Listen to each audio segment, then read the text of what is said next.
Bom dia a todos, que a paz de nosso Senhor e Salvador Jesus Cristo esteja contigo, minha irmã e meu irmão. Hoje, Dia das Mães, e eu vou trazer a mensagem para você de Ana. Você que já é mãe, você que está grávida e você que é estéril e ainda está tentando receber o teu milagre para se tornar mãe. Ana também era estéril, mas Deus ouviu a sua oração e ela se tornou mãe. Em meio ao materialismo e desumanidade de Israel, no período dos juízes, Ana despontou como uma mulher de fé. De sua casa nas colinas ao norte de Jerusalém, Ana tinha ido até Siló, o lugar nacional de adoração. A tristeza do seu coração e a persistência da sua oração contrastavam profundamente com a corrupção que prevalecia no meio religioso sob a liderança dos filhos de Eli. A vida pessoal de Ana era marcada pelo desespero de não ter filhos, enquanto se desviava das preocupações irritantes de Penina. Mas sua oração demonstrou abdicação a pedir um filho, que ela apresentaria a Deus para o seu serviço. Ficou evidente que Ana era amada e valorizada por Eucana, simplesmente por ser ela mesma. Porém, a intensidade do amor de um marido dedicado não podia acabar com a sua inquietação interior, nem compensar o seu anseio de ter um filho. O pulsar das emoções em seu desespero era tão evidente nas orações de Ana, a ponto do idoso Eli acusá-la de embriaguez. Mas além de orações e lágrimas, Ana apresenta um voto. De fato, faz uma aliança com Deus. Ela prometeu-lhe a vida preciosa que ele talvez lhe concedesse. E Deus honrou o ato ousado e decidido de Ana. A sua fé foi recompensada e seu filho foi chamado de Samuel, em hebraico, ouvida por Deus, pois o Senhor o pedi. Como era costumeiro, ela provavelmente amamentasse a criança por alguns anos, tendo tempo de transmitir a Samuel o seu próprio espírito de profunda reverência e devoção, e também de unir amorosamente seu coração ao do filho pelos laços maternos. Mesmo assim, ela cumpriu a sua promessa ao Senhor. Mandou seu filho, ainda muito jovem e impressionável, para o meio do corrompido centro de adoração. Mesmo que, do ponto de vista humano, isso parecesse beirar a insensatez, esse foi um ato de santo sacrifício. E sabe por quê? Porque o compromisso de Ana era com Deus. Ela havia dito a Deus que essa seria a sua dádiva. Com visão profética, semeou para a formação da geração seguinte, conforme a promessa. Samuel cresceu e tornou-se o último juiz, um excelente e talentoso profeta, e aquele que ungiu os 2 primeiros reis de Israel. Samuel foi um líder espiritual de grande importância, que levou a nação a se voltar a Deus. Sua mãe, Ana, teve seu papel nesse despertar espiritual, quando confiou em Deus, deixando para toda a posteridade um exemplo de devoção determinada em sua maternidade. Nós sabemos que muitos casais desejam ter filhos no casamento. Aliás, os filhos são parte do plano de Deus para homem e mulher, unidos no casamento, desde que Deus instruiu Adão e Eva a serem fecundos e a se multiplicar. As Escrituras ensinam que os filhos são herança do Senhor, uma recompensa de Deus.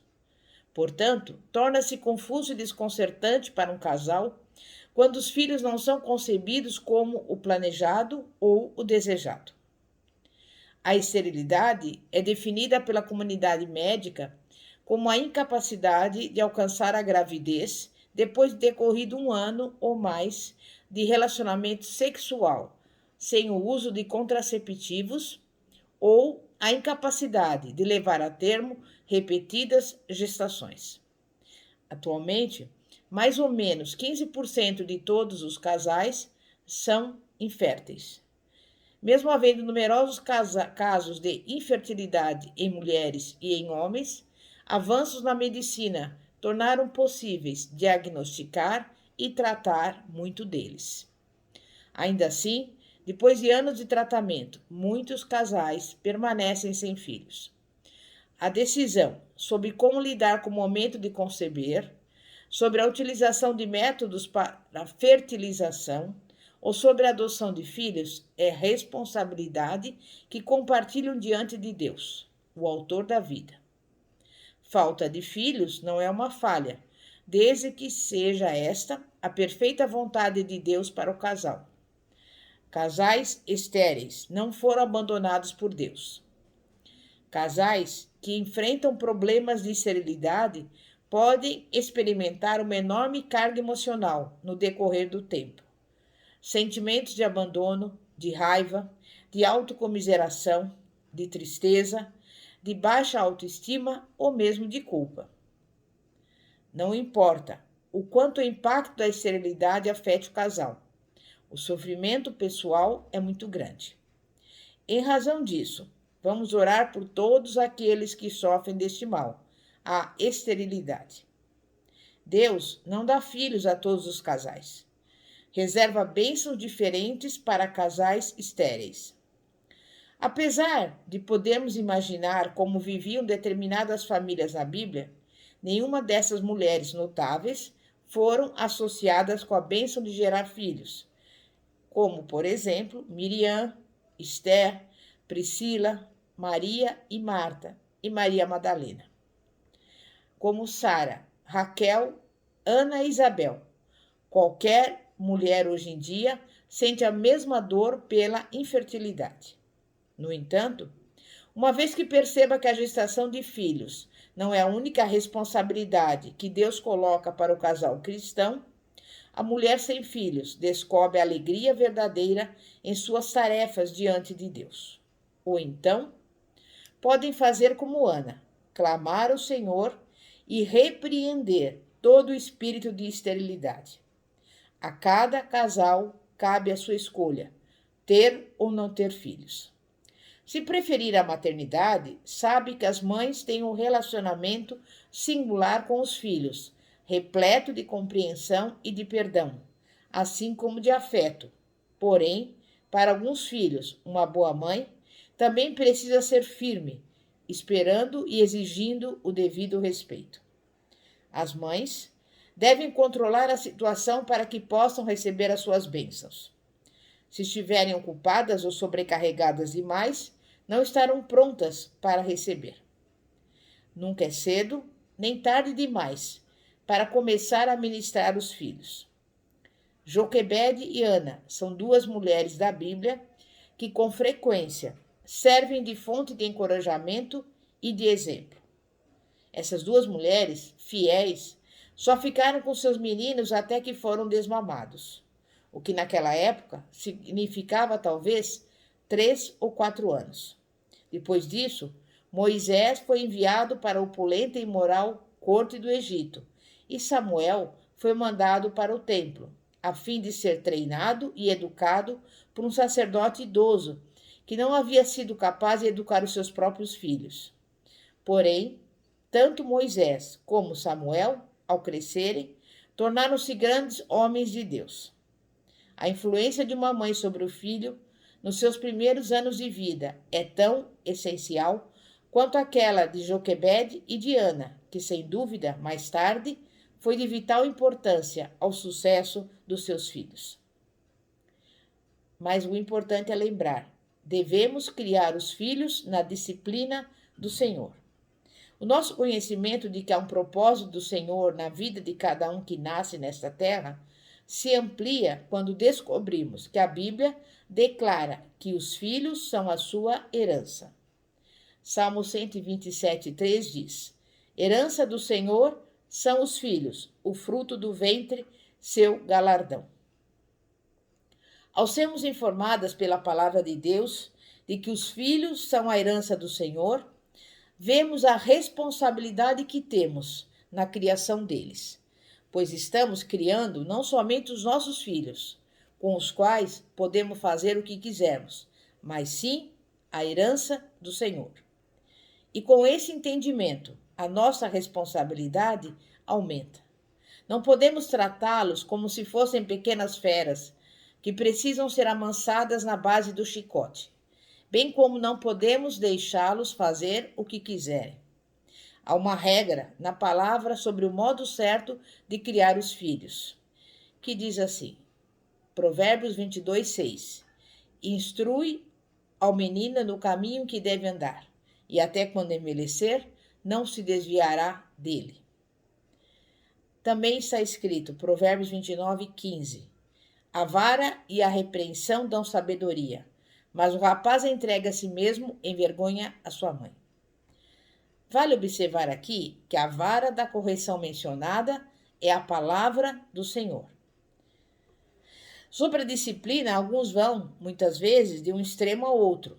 Há quem só vive espancando os filhos e quanto mais espancados, piores ficam, pois o que a tal disciplina produz neles é rancor, ódio e outros traumas.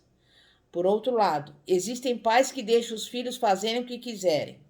Eles seguem a orientação de alguns doutores, que ensinam que o melhor caminho para a educação dos filhos é a liberdade total e completa. E esses, ao chegar à idade adulta, além de já terem dado aos pais toda a espécie de aborrecimentos, amargarão dias difíceis, pois que não foram preparados para a vida. Mas seguir o método de Deus para a criação dos filhos é usar o melhor meio que produzirá grandiosos resultados. Trocar a sabedoria do Senhor pelos conceitos dos homens é enveredar por um caminho de sofrimentos. Cada criança é um indivíduo com características próprias, e somente a palavra do Senhor possui condições de suprir todas as suas necessidades, bem como ela tem a habilidade e a capacidade para admoestar, convencer e edificar uma vida em plena potencialidade. Quero chamar a atenção para Deuteronômio 6, do versículo 1 ao 9 e o 12, um texto significativo sobre admoestação. O contexto que temos diante de nós é do povo de Israel às margens do Rio Jordão, pronto para entrar na terra, a terra que Deus lhes havia dado em promessa. Moisés está dando instruções aos pais de Israel a respeito da atitude que deveriam tomar ao entrar na terra. No versículo 1 lemos: Esses, pois, são os mandamentos, os estatutos e os juízos que mandou o Senhor teu Deus se te ensinassem, para que os cumprissem na terra que passas para a possuir, a terra prometida. No versículo 2, para que temas ao Senhor teu Deus. O primeiro aspecto destacado aqui é ensinar ao filho o temor do Senhor. Mas o que quer dizer isso?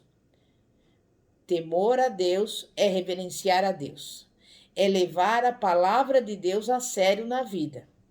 Pais, isso deve ser uma realidade na vida de vocês, para que se torne realidade na vida dos seus filhos. Continuando, para que temas ao Senhor teu Deus e guarde todos os seus estatutos e mandamentos. O segundo aspecto é o da obediência aos princípios, conceitos, estatutos e mandamentos de Deus, que eu te ordeno. Moisés está falando aos pais em Israel, que eu te ordeno, tu e teu filho, e o filho do teu filho. Aqui são mencionadas 4 gerações. A exigência é que a obediência à palavra do Senhor seja por todos os dias da tua vida, e a promessa é que os teus dias sejam prolongados. Versículo 3. Ouve, pois, ó Israel, e atenta em os cumprires, para que bem te suceda e muito te multipliques na terra, que mana leite e mel, como te disse o Senhor, Deus de teus pais. Versículos 4 e 5. Ouve, Israel, o Senhor nosso Deus é o único Senhor. Amarás, pois, o Senhor teu Deus de todo o teu coração, de toda a tua alma e de toda a tua força. Pais, vocês precisam amar o Senhor, o Deus de vocês, de todo o coração, de toda a alma e de toda a força. Isso vai ser um padrão, um modelo para os seus filhos. Se o pai não ama o Senhor de todo o seu coração, o filho também não vai amar ao Senhor de todo o seu coração. Versículo 6. Essas palavras que hoje te ordeno estarão no teu coração, no coração do pai em primeiro lugar, para que depois o possa transmitir aos seus filhos. Versículo 7. Tu as inculcarás a teus filhos, e delas falarás assentado em tua casa, e andando pelo caminho, e ao deitar-te e ao levantar-te. Aqui, há referência a 4 posturas diferentes. Sentado em sua casa, quem sabe ao redor da mesa, na sala, andando pelo caminho, quem sabe fazendo um passeio com o filho, no momento de deitar-se e de levantar-se. Em todos esses momentos, devemos estar inculcando no coração dos nossos filhos o temor ao Senhor, a obediência à palavra de Deus, o amor que devemos a Ele.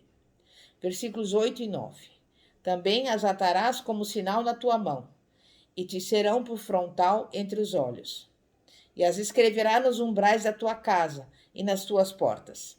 Até nas paredes das casas deve haver cartazes, placas ou pinturas, para que diariamente os pais e filhos sejam confrontados com a palavra de Deus. E finalmente, no versículo 12, guarda-te para que não esqueças o Senhor. Há sempre uma tendência de esquecermos o Senhor quando entramos na terra. Quando as coisas melhoram em nossa vida, temos a tendência de esquecer a bondade, a misericórdia, o poder de Deus e as bênçãos que Ele tem derramado sobre nós. Esses ensinamentos Moisés transmitiu aos pais de Israel, antecedendo a sua entrada na terra prometida. E o versículo 20 diz: quando teu filho no futuro te perguntar dizendo: que significam os testemunhos e estatutos e juízos que o Senhor nosso Deus vos ordenou? Portanto, pai e mãe, quando seu filho te perguntar: explique para mim esses conceitos e preceitos e testemunhos e juízos que o Senhor nos deu, você terá que responder contando alguma história acerca da bênção de Deus na sua própria vida. Será que você tem alguma história para contar ao seu filho? Não se esqueça, ele precisa de você. Ele precisa ouvir da sua boca como Deus tem sido bom e abençoado a sua vida e a vida da sua família. Mas não negligencie as suas responsabilidades. Ensine o seu filho a ter o temor do Senhor, a obedecer a sua palavra e amá-lo de todo o seu coração, de toda a sua alma e de toda a sua força. E não se esqueça de renovar constantemente na mente dele os princípios de Deus. Lembre-se, você está no palco da vida e os seus filhos estão na plateia. Diante deles, você está diariamente fazendo um show. Esse show é a maneira como você se relaciona um com o outro e a maneira como você se relaciona com Deus. E é por isso que nesse dia das mães, eu quero orar com você. Eu quero que você lembre-se que a oração é fundamental na batalha espiritual e que nós precisamos saber que os nossos filhos vivem numa constante ameaça. E por isso nós precisamos interceder também por eles e saber que orar pelos filhos é um privilégio. Por isso, é momento de oração. Santíssimo Deus e poderoso Pai, Pai de nosso Senhor e Salvador Jesus Cristo, nós te louvamos, te agradecemos pelos nossos filhos. E por essa mãe, Pai, que está agora grávida esperando o seu filho, que ela possa dar glórias ao teu santo nome. E essa mãe que ainda tem esse desejo, que tem esse sonho, que ele venha se tornar realidade na sua vida. Nós repreendemos agora, na autoridade do nome de Jesus, todo o espírito maligno da esterilidade, da infertilidade. Que o Senhor venha atender o pedido de cada pessoa que está nos acompanhando, essa mulher que deseja se tornar mãe. Que o Senhor venha atender o desejo do seu coração, porque é a tua palavra que nos diz: agrada-te do Senhor e ele satisfará o desejo do nosso coração. E que o Senhor possa interceder. Eu que intercedo aqui em favor de cada mãe, para que ela possa pedir em favor do seu filho, porque nós temos a certeza e a convicção que não há maior alegria que saber que os nossos filhos são cidadãos do reino de Deus e que eles um dia também estarão juntamente contigo. Por isso, que o Senhor venha visitar cada família neste momento agora e venha fazer com que essa mãe tenha esse privilégio de saber que o seu filho agora também ele já está recebendo de ti tudo aquilo que está sendo colocado agora no teu altar. E que isso venha fazer a diferença na vida dessa pessoa e dessas crianças. Porque nós não vamos desistir de todos os dias continuar orando e clamando pelos nossos filhos, porque sabemos que no tempo certo, segundo a tua vontade, o Senhor responderá e ouvirá o nosso clamor. Te louvamos e te agradecemos pela bênção que representa cada um dos nossos filhos. E temos a certeza que esta pessoa que nos ouve também está agora dando graças ao Senhor, dando glórias ao teu santo nome. Obrigada, Senhor. Amém e graças a Deus. Pastora Fátima, da Igreja Evangélica Apostólica Poder de Cristo. Feliz Dia das Mães. Aleluia. Glória a Deus.